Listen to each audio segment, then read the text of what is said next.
So what's up people, how are you doing? This is my very late spoiler review for Spider-Man No Way Home.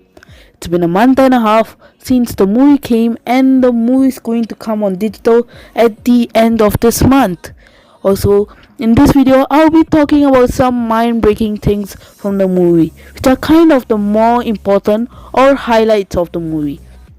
So massive spoiler warning for those of you who haven't watched the movie.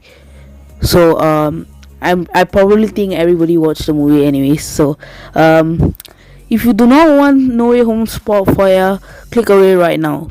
If you're still here, you probably don't mind it being spoiled for you or have seen it. By the way, this spoiler review is gonna be like a summary of what happened in the movie. Basically, I'm gonna talk about the more important things in the movie. So before we start, welcome back to Hollywood Breakdowns, and I'm your friendly Hollywood Breakdowner, Project Rod. And in Hollywood Breakdowns, we talk all things about the MCU and the Sony Spider-Man universe. Mainly Spider-Man No Way Home and Morbius for now. Without further ado, I'm going to start my spoiler review now. And as you can see, I'm no longer sick, so yeah, good to go. So if you're one of the people who haven't watched it yet, you're probably here to the answer to whether Tobey and Andrew appeared in the movie. Instead of making you wait for the answer, I'm gonna tell you now. Most of you, even if you haven't seen the movie, you should have seen videos on the internet about them, or even the title, and you should have known. But yes, they did it. Sony and Marvel brought them back, but not only did they bring them back, but they also made them talk about Tobey being the only one that can shoot webs without web shooters. They also made Tobey and Andrew fight. They even did the one scene which I think was very funny. So in that scene, it was similar to the pointing meme, and the script just came out a few days ago, and the writers actually stated that it was supposed to be the pointing meme. So in that scene, Ned was like, Peter, and then all three Peters are like, what, at the same time. And then Ned is like, Peter Parker, and then Tom is like, we're all Peter Parkers, and then Ned is like, the computer, and then Tom is like, oh yeah, on it. So I like how they brought up how all the three are the same, and this confusing moment was like awesome. It wasn't as similar as the pointing meme, but at least they tried to bring it up. I could feel that all three of them are the same in all ways, whether it's about losing their uncles or aunts, or about them not having time for Peter Parker stuff. So they kinda did all of what I needed, or all of what the world needed. But besides Tobey and Andrew, they also brought back one other character who made me go crazy. I was like, oh my god. He was the only thing that was exciting until the villains came, because the starting was kinda dry. And this person is Charlie Cox, Matt Murdock, from the Daredevil series on Netflix.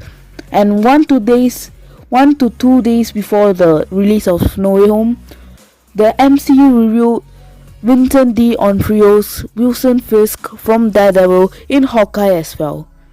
So I'm very happy that the Netflix Marvel shows characters are back and are in the MCU as of now. And by the way, I'm currently watching the 7th episode of season 2 of Daredevil.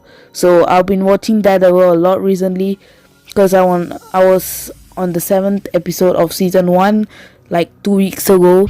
Also, I got news on a new MCU Disney Plus Daredevil solo series as well, which I'll talk more about in a separate video that will come soon. There are also so many references in this movie, and my favorite one is found in the scene where Electro gets cured. He said he wished Spider-Man was black after he found out that Peter Parker was Spider-Man and he was white, which is a Miles Morales reference. And this is also not the first time he got referenced in the MCU. He was also talked about in Spider-Man Homecoming, where his uncle Aaron Davis, played by Donald Glover, said he has a nephew living there and did not want the Vulture's weapons there. So, and also Andrew Garfield Spider-Man literally said there's got to be a black Spider-Man somewhere out there. So I guess maybe we might see Miles Morales in Spider-Man 4 and The Amazing Spider-Man 3. So there's a lot of rumors on the TSAM 3 going to happen. So I'll talk more about that in my HWB catch up or something. Pretty ballsy. I don't want those weapons in this neighborhood. I got a nephew who live here. Who are these guys? So besides this Miles Morales reference, there's so many references from the Sam Raimi trilogy and the TSAM movies. So I'll be showing some of them in a minute. So these references actually make the movie a whole lot better for Marvel fans. The funniest one is when Tobey is like, my back is stiff from all the swinging, and Andrew is like, oh, that happens to me all the time. For those of you who don't understand this reference, it refers to the scene in Spider-Man 2 where Tobey falls from a building and hurts his back, and then he's like, my back, my back.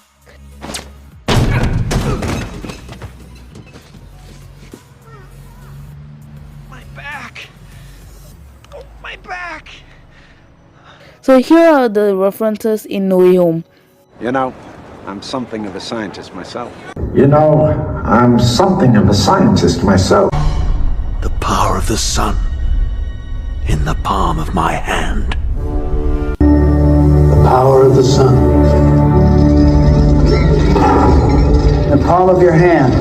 With great power comes great responsibility. With great power, there must also come great responsibility. My back. Oh, my back. Oh, my back. It's kind of stiff from all the swinging, I guess. Oh, yeah, no, I got a middle back thing too. Really? Yeah. You want me to crack it? Yeah. Tells me you're brilliant. He also tells me you're lazy. Trying to do better. How are you?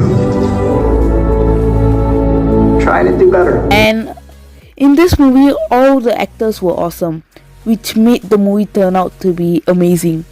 Each and every character had sufficient screen time, and their feelings towards Peter was clear, especially for Dr. Stephen Strange.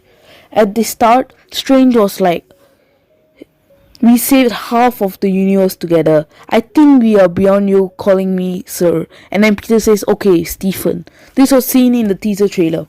Then after the spell messed up and Strange finds out Peter didn't even try to call MIT for an appeal, he's like, stop calling me Stephen, call me sir. Then at the end, before the final spell, Strange is like, call me Stephen. And when Peter does, he's like, it still feels weird.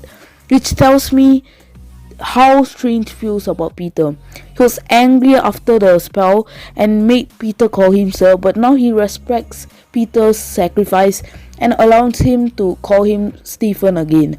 Okay, Stephen.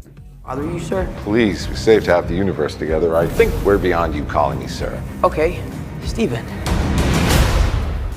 That feels weird, but I'll allow it. They're here because of you. I mean, when you put it like that. During the final battle, the three Spideys call each other Peter 1, Peter 2, and Peter 3. Peter 1 is Tom, Peter 2 is Tobey, I think, and Peter 3 is Andrew. At first, I wish Tobey was Peter 1 because he was the oldest, but then at the same time, I thought Tom should be Peter 1 because this is his universe and his movie. And he did turn out to be Peter 1, so yay! I know, but I thought you were Peter 2. I'm not Peter. Stop arguing, both of you. Listen to Peter 1. Look, we're clearly not very good at this. I'm in the Avengers. The Avengers? Yeah. That's great. Thank you. What is that? And next, Andrew saves MJ. So this movie not only allowed for Andrew Garfield's redemption for his franchise, but also gave his Spider-Man, his Peter, redemption from Gwen's death by allowing him to save another Peter's Gwen, Tom Holland's MJ. It was a touching moment and I love it. Also, Ned actually had magic in his veins. He just moved his hands when he was wearing the sling ring and he kinda made a portal. Then he used it to bring Andrew and Tobey into the MCU accidentally. So he was actually looking for Tom and did the spell but ended up bringing the other two, which is a plot leak we've seen. Ned also mentioned his grandmother told him that magic used to be in his family earlier on in the film. So yeah. Can't believe I'm in the Sanctum Sanctorum. Neither can I. So, how did you know you were made of magic? Because my Nana says that we have it in our family, and sometimes I get these tinglings in my hands. You should talk to your physician. Yeah. Also, I thought Tobey will save Ned so as to redeem himself after Harry Osborn's death, but the cloak of levitation ended up being the one to save Ned. But it would have been cooler for Tobey to save him or not, I don't know, but yeah.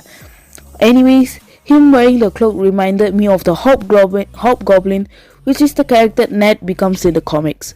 Also, Dafoe actually looks like the Green Goblin from the comics in the scenes when Aunt May dies. Yes, Aunt May dies. She is now the MCU's Uncle Ben, and her final words are, and I quote, "With great power, there must also come great responsibility." We finally hear this in the MCU. I speculated Andrew and Tobey would say this to Tom, but Aunt May did, which is unexpected but still great. And with great power, there must also come great responsibility. Also, I think they cut too many scenes, and I wanted the movie to be like 3 hours, like Avengers Endgame, so that Tobey and Andrew get more screen time. So they cut the scene in which Tom Holland's brother Harry Holland splashes paint on Tom. They showed it for a second in the news telecast, and they also don't have a scene of Tom telling his friends why he wore the black and red ghost suit inside out. Like, it was kinda abrupt. I mean, they showed him flipping it, but they didn't show that he will do it. It was implied and a bit abrupt. I found one moment very awkward. In that scene, Tom was in a room with Doc Ock and Willem Dafoe, creating a cure for Sandman, I think. Then his spider sense, or otherwise known as the Peter Tingle in the MCU, senses something wrong, and he goes to the living room where Electro was being cured. Doc Ock and Dafoe followed him there, and then suddenly Peter webs Dafoe's hand as the goblin side of him appeared. I thought something was up with the lizard or something. That's why he came to the living room, but it ended up being Dafoe. I mean, if it was him, couldn't he have webbed him in the room they were already in? So I found that weird, but okay, I guess. So I also found 2 details that I don't think anyone has found yet, and I said that I would talk about them in this video in my spoiler-free reaction to the movie, which you can watch in the top right hand corner. The first one is the Peter Tingle seen above his head when his astral form is projected out of his body. Peter was able to control his body and return to it in his astral form. Even Strange was shocked at this. We could see the lightning-like shapes over his head because they warped the surroundings, and we get a clear look of this in Spider-Man Into the Spider-Verse when Peter meets Miles Morales for the first time. So it was an awesome attention to detail by the VFX artist. Hats off. The other one is a theory I have and may be wrong. When Andrew appeared in the MCU, he instantly knew that it was another universe. I think if that was because he already entered another universe due to the spell or something, but he understood the multiverse. Tobey also understood this, even though it took him a while, and he fought Andrew thinking he was a villain or something. However, the villains didn't and needed Peter to explain it to them before they could understand. Each of them thought that this Peter was their own in a new suit. So yeah, this proves that Peter Parkers are always very smart, smarter than the villains at the least. The only villain who understood the multiverse was Norman Osborn because he's something of a scientist myself. By the way, I realized Rhys Ifans and Thomas Hayden Church weren't actually on set due to the pandemic situation, but they did voice the characters. Like, Sandman stayed in the sand form for the whole movie and made a mess on the sofa, which was weird, but we now know why. The lizard was also not as realistic as the one from DSAM1 and was clearly CG. The only time we see both of their faces is when they all get cured, and during that scene the footage used was archive footage from Spider-Man 3 in the scene where Sandman becomes mud and TSAM1 when Connors is cured. Here's a comparison.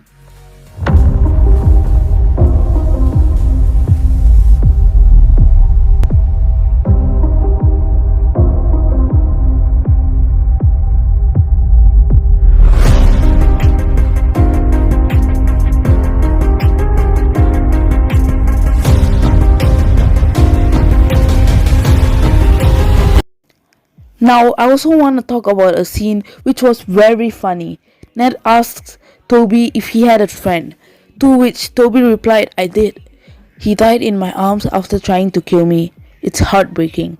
And Ned was like acting weird, and Tom was like, what happened? Ned also said, I promise not to kill you later on in the film. Everyone was laughing so much in this scene in the theaters. Also, there were two touching moments. The first one is when Andrew says, I'm lame, or something like that. When Tom and Tobey talk about fighting aliens, and then Tobey is like, can we wind back to the lame part? You're amazing. This is funny because his franchise is the only one to be named The Amazing Spider-Man. So that was very touching and I loved it. The second one is when they three don't coordinate properly and they meet up to come up with a new plan. In that scene, when they came up with a plan and were about to execute it, Andrew says, wait, I love you guys. I had tears of joy when I was seeing this in the theaters. And Andrew has now come out and said that he actually improvised in that scene. So it was not just Peter Parker who was saying that, but it was Andrew there loving Tobey and Tom and expressed it.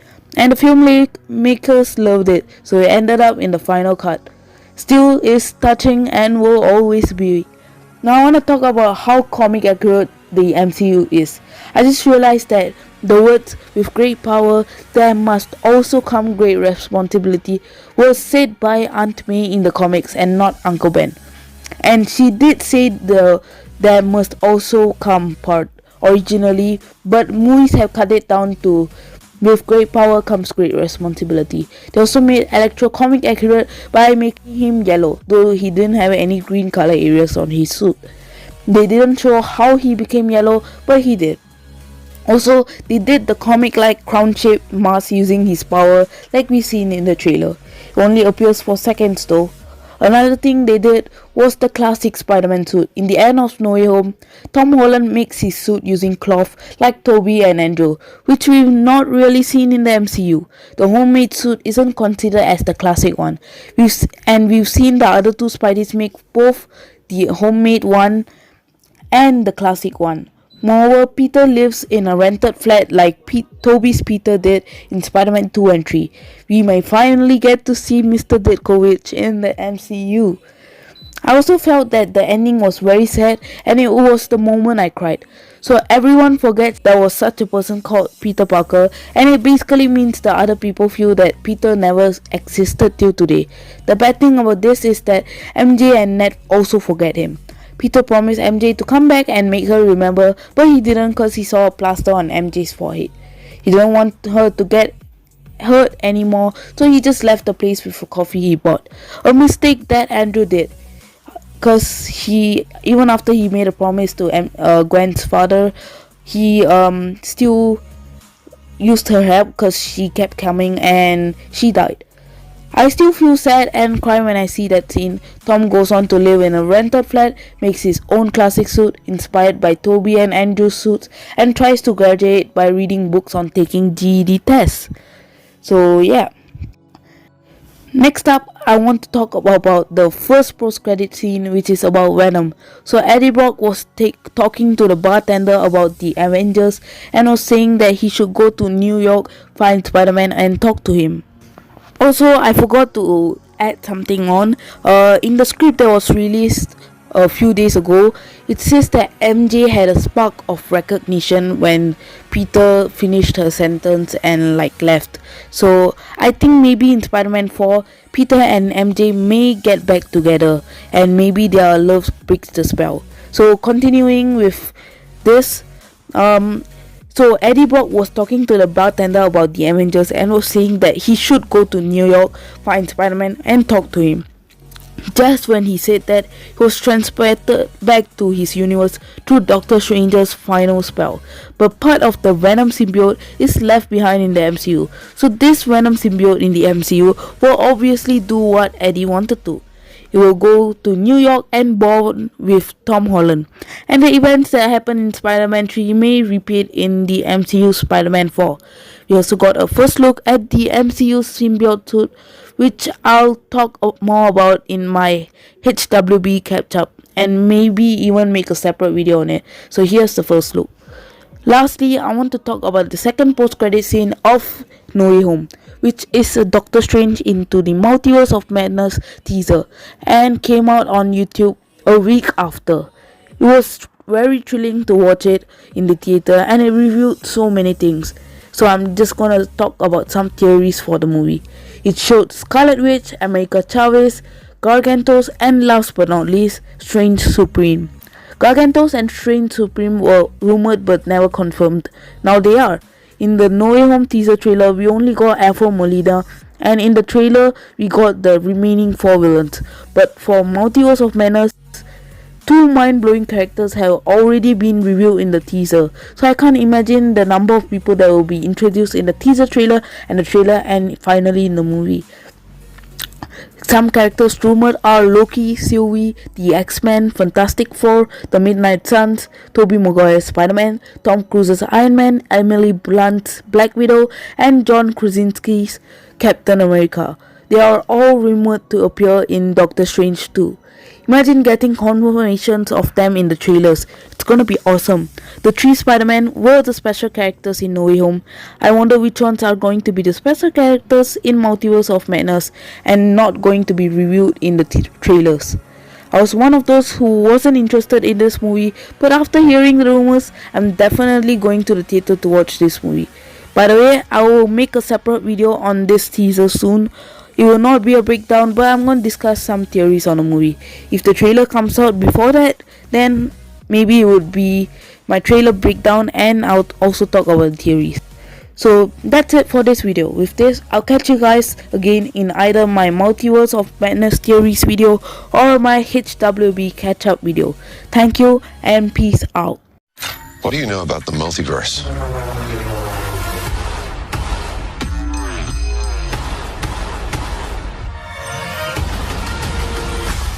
We should tell him the truth.